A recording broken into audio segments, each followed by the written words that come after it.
That W, tattoos, right. all that. Hold up, buddy.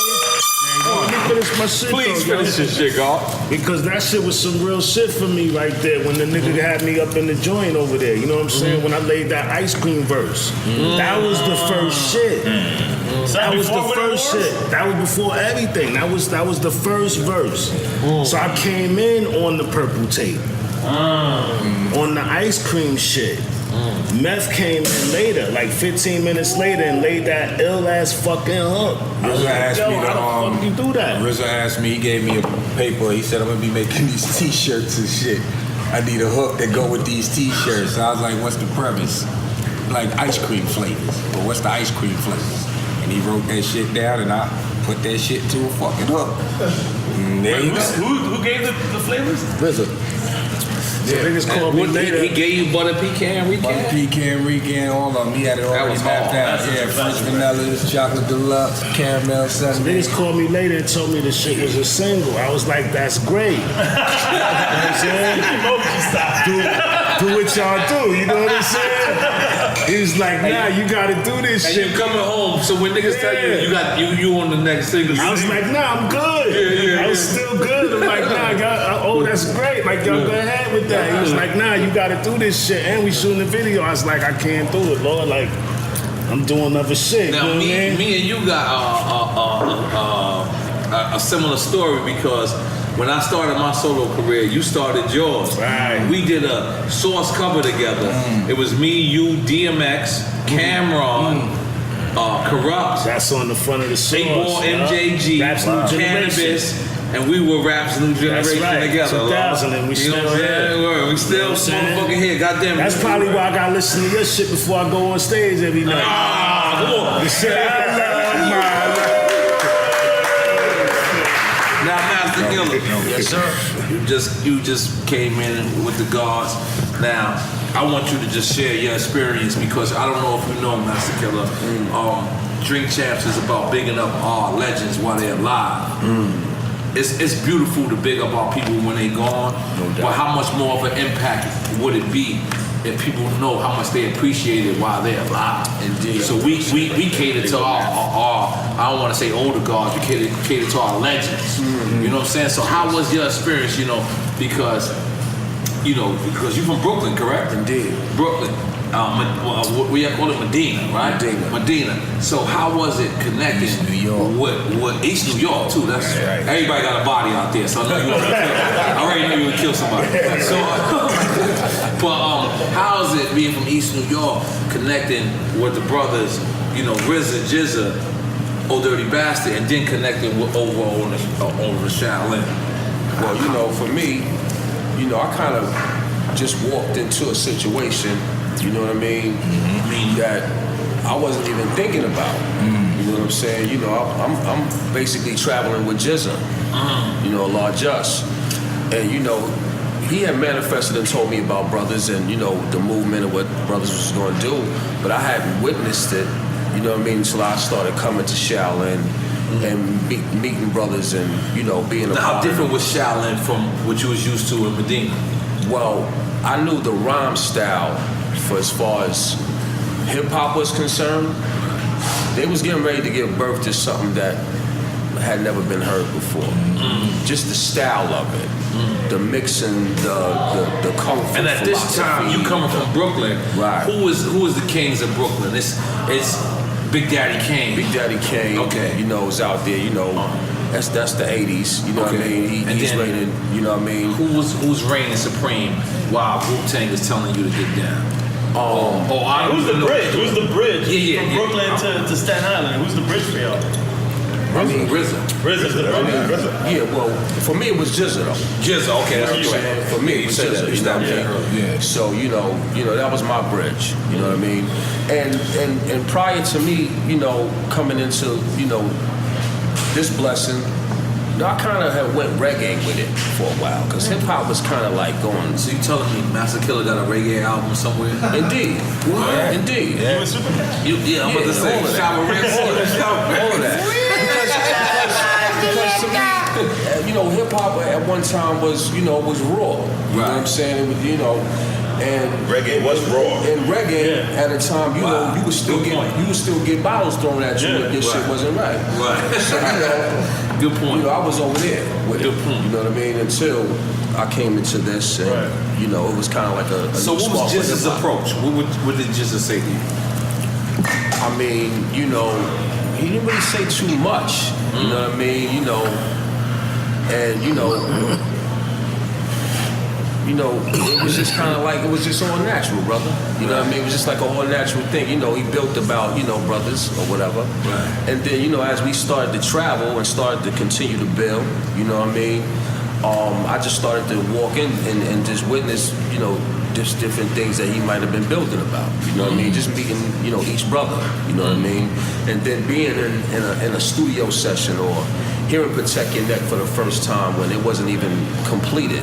It might have only been like 4 or 5 people on, maybe not even 5 people, but you know, just starting to, you know, just who's playing this for you, Jizza or RZA? Or both? Jizza. And you said you were rolling with him. This is when he had his solo career already. He was signed. Like RZA and Jizza both had solo deals prior to the. That was over by then. But I'm saying you were rolling with him during that point too.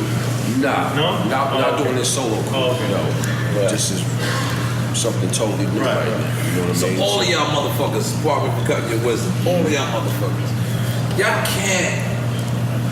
you couldn't visualize this. Could y'all like me personally, I'm gonna be honest, sometimes I lie and shit, and people say when they listen to the War Report, they be like, you know you gonna be here? I'm like, yeah, of course.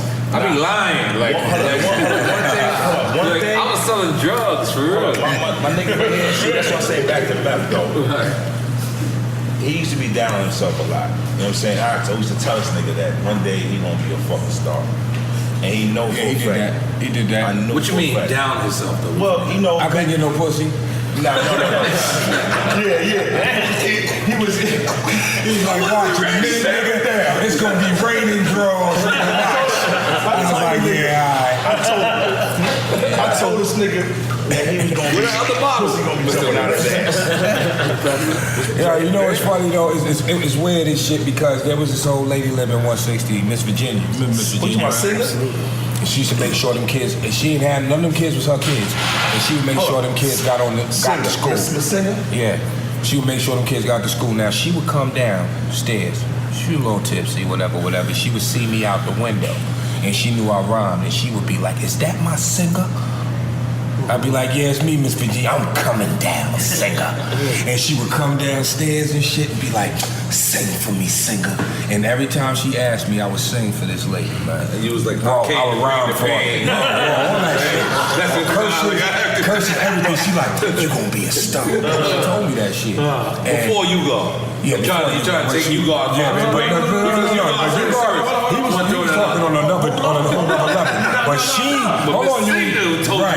And we was and right after right now is real and actual facts. Before we dropped the album, rest in peace, Miss Virginia passed away. Miss Virginia, I'm sorry. And she never got to see it, but she was right, man. She was definitely more fucking right. Lifestyle, y'all. God bless. Nah, because she used to be out the window. She's an alcoholic. She didn't know she was. No, let's not say that. Let's not say that. She wasn't no fucking alcoholic. Nah, she was real. She made sure the babies got she was a good woman. She was a good fucking woman. But she used to be out the window, and she used to be out the window. Sing for me, singer. I'm out the window. Singer. That's my singer. Up in the window. Singer. Up in the window. Sound people are still good, right? Up in the window saying that. I don't know. I don't feel my mic. Bad witness to that. Yeah, that was my lady right man. there. I know, man. I know. So look. So what I'm saying is, I gotta reiterate the question because. I'm looking at you brothers. I know you brothers individually, but you know I gotta reiterate it for the crowd. You know, for the audience that's gladly to have. But the thing is, did y'all ever think that y'all be here? Y'all about to celebrate 25 fucking years of fucking Wu fucking Tang. When I say Wu, y'all say Tang. Wu. Tang. Wu. Tang. When I say Wu, y'all say Tang. Wu. Tang. Wu. Tang. Did y'all ever think this is? I'm sorry, my brother. Listen, and this we big up our legends over here, but y'all about to celebrate 25 5, right? That's dope. Serious. That's dope right there. I mean, to have a job that long. No, a career. Please don't call it a job. A career, yeah. A career. Yeah. But not to go back, but this was all planned. RZA has seen it already in his head. That's where everything starts at, right there in the mind first. And he's seen it in his mind first. Who knew that it would blow to what it was? But he's seen all of us on stage doing what we do. And some things was beyond the sight. Yeah. Because RZA didn't see me coming. I came with Jizza. See what I'm saying? Some things was added on that was beyond, but it was supposed to be there because I'm still sitting here.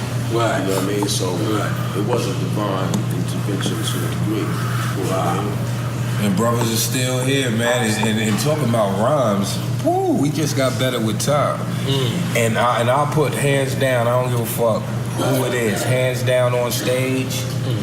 This is one of my favorite motherfucking performers on stage and shit. When Cap got the big chain on. I don't give a fuck how long. It could be a 10-minute instrumental. Matter of fact, just let the DJ cut before I let you go and let Cap go in for like an hour. Straight like that. I've seen it with my own fucking eyes. On stage, no hype man, no breath control, off the top, written, all that shit. Appreciate that. Appreciate that. Word. You know what I'm saying? I mean that shit too. It feels like y'all were the first ones that brought real, true fanaticism in hip hop. What's fanaticism? What's that? I ain't gonna lie, I don't know what that means. Like, I know what it means. Like true fanship, like how rock and roll people enjoy that, like the parents pass it on to the kids, you know, pass it on. Like I feel like Wu was the first one to have that in hip hop. That's what I personally think. Well, you know what? We came at the right era. I think that like era, that I don't know if you guys fuck with memes. What is it called? Memes. Yeah, memes. But these are memed out there. Like the guy, he meets a girl and he be like, "Yo, what does she order?" We're like, "All right, cool." But the fucking bitch got Wu-Tang in her fucking playlist. I'm dating her. yeah. That's ill. Y'all were the first. Like people would judge a person's character off of them having y'all and they iPad. How fucking crazy! Find their babies. Wu-Tang baby. That one, the one I like is "This Could Be Us," but you don't listen to Wu-Tang. You don't listen to Wu-Tang. And the best one of 2017 Wu-Tang related was, and I can't be on the jury because he disrespected the Wu-Tang Clan. What? I can't be a part of these proceedings because he disrespected the Wu-Tang Clan. I want to shake that motherfucker's hand, whoever that is. That was dope. And it's weird because the impact and you know, you have to be, I have to enjoy what we did through other people's eyes and through other people's memories of it, because when you're actually there doing it, you're in the moment. You have to be, or else you can't concentrate. You can't. The people don't receive it the same way they're supposed to, with that vibe that is coming from your soul, your everything. You know what I mean? So when I hear the stories and things like that, or I see the tattoos or the T-shirts, I don't give a fuck if a girl don't know a word of Wu-Tang. She repping that W. By all means, let her live. Fuck that. Make some noise for that, goddamn.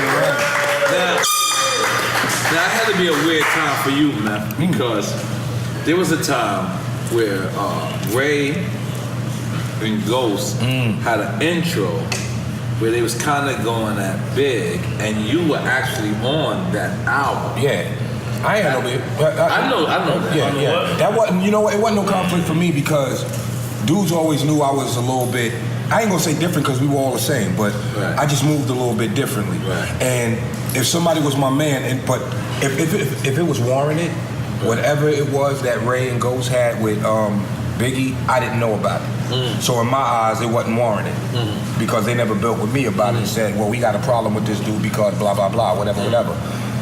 So anytime I seen Big, we was already cool. Even when we were all together, it may be a point where we were all together, brothers would come through and maybe they didn't see him or they would just all walk past and not say shit, and I would stop by.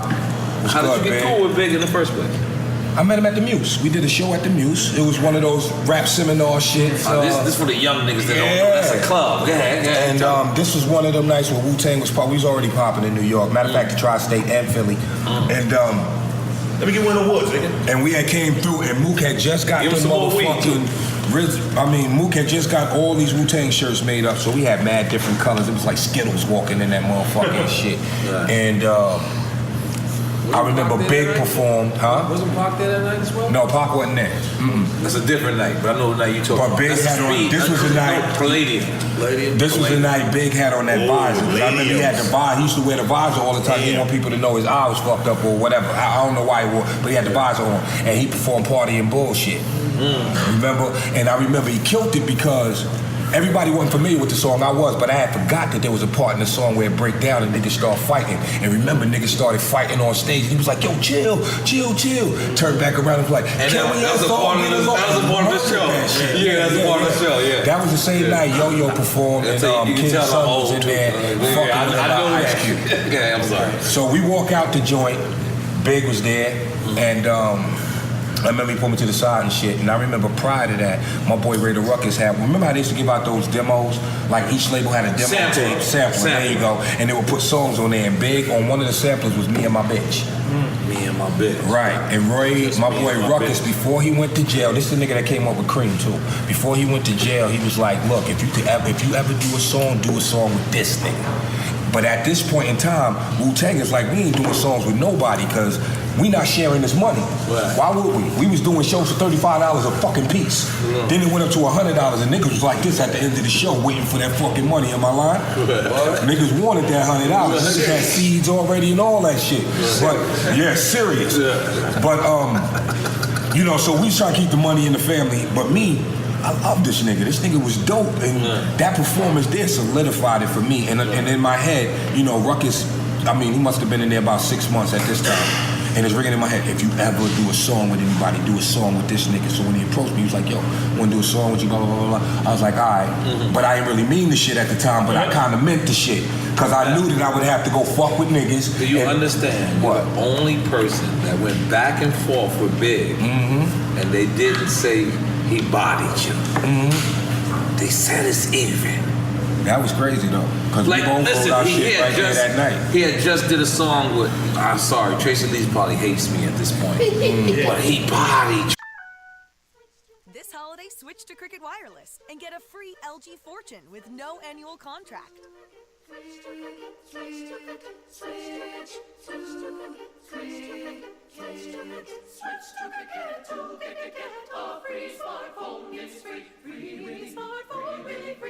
Cricket Wireless, something to smile about. Requires number ported and service activation, minimum $30 per month. First month service charge and in-store activation fee up to $25 due at sale. Tax and restrictions apply. One-time fees may apply. See store for details. Tracy Lee. Wow. I heard that song. Yeah. I'm so sorry. Like, Tracy Lee, I love you, man. I know you're in Philadelphia. You're probably a killer. I apologize. But I'm just calling it how I see it. And then now you take this chance.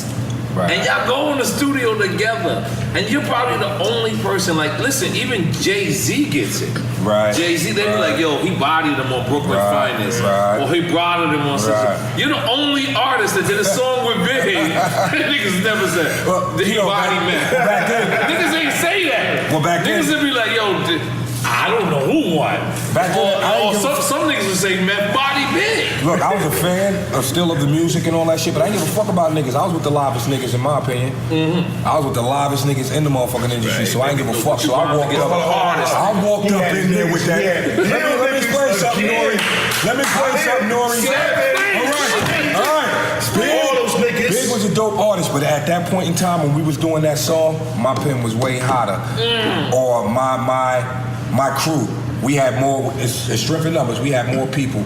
We were way more relevant in the game than what their movement was at that time. And niggas gang, but when Big, hold on my nigga, because I ain't taking shit away from Big. But when Big dropped his shit, that's when it was like this, and then all of a sudden that shit said, boom. And they did their numbers. Puff is one of the smartest niggas in the industry. I don't give a fuck. We on TV right now. Let's big up those guys. Nice with his shit. But all in all, we got a song out of that. And Tracy Waples came and kind of kidnapped me. I ain't tell nobody where I was going. I ain't called RZA nobody. I really did hear that you went by yourself. Yeah, so that is by myself with Tracy Waples. Big up Tracy Waples. She got me my deal at Def Jam. Word, I don't say it enough. So big up Chase Ray. So you wasn't intimidated a little bit, like no, I ain't gonna fuck about niggas at that point in time. It was more or less like, look, The nigga from the block. He was from the block. nigga, my hand hot, and that was the mentality. I'm telling you, you should have heard how we was talking back then. We still talk that way now, but it was like, man, what? You hear all that shit Dirty saying? We was all saying that shit. We just ain't saying it in front of motherfuckers. Dirty was letting it be known. Like, nigga, what? Nigga, and he got one of our. This is our credo now. Wu-Tang is for the children, right? That's our motto, our credo. Right. That's it. Yeah. Now let's get into that moment right there. Where Old Dirty is it the Grammys? Oh yeah. And we got out where everybody was when that happened. He got on the burgundy. Can we find out where each individual was when that happened? I was right there with him. Okay. I was right there. Hold on. I was right there with him when it was suit on. It was me. And the burgundy Jones. Yes, with Sticky Fingers. French roll. Sticky Fingers was involved? Yes, Sticky Fingers. Suits on? No. We all had suits on. Had suits on? Yes, we was turtlenecked out. We was rocking. And we had the nosebleed seats and he was pissed. Nigga said turtlenecks. We was, no, I'm trying to imagine Sticky with a turtleneck. No, I'm saying. That shit, let me see. That shit look like a roll-on deodorant. So hold up though. Big up the Sticky. So we all up in the deck. He mad because the motherfucking top seats is nosebleeders. He like, yo man, fuck that. I'm gonna rush the stage. I'm like, yo man, you crazy nigga. So I ain't believe him. I ain't believe him. So he just ran up on there and just touched the motherfucking stage like it wasn't nothing. He just walked up on the next thing you know, he in front of 100 million people like this. That shit is like music for the right children. Yeah. Where were you, Killer, when that shit happened? I can't even remember, brother. Where were you when that shit happened? Oh, you gotta take a shot. Studio, right? I was at home and I had this shit on, but I wasn't watching it. And I heard this voice and I was like, nah. Yeah. Nah. I was mad. I ain't fucking won. And I run in there to go see it. I'm like, and I'm watching, and I see the people, and I'm like, oh, this nigga, oh shit. We didn't win. This nigga. What you doing, Dirt? Get off of there. Get off of there. Get off of there. Yo, it was surreal for me, my G. Like, oh man, wow. But you know what's funny about that shit? Kanye got that shit from that. And I remember the next year somebody from some band climbed up on some shit at MTV and, you know, they was pulling old Dirty Bastard. He did that at How Can I Be Down over here in Miami. It was Capleton performing and I think EPMD or something. And he got on stage. How Can I Be Down? And he jumped on the speakers.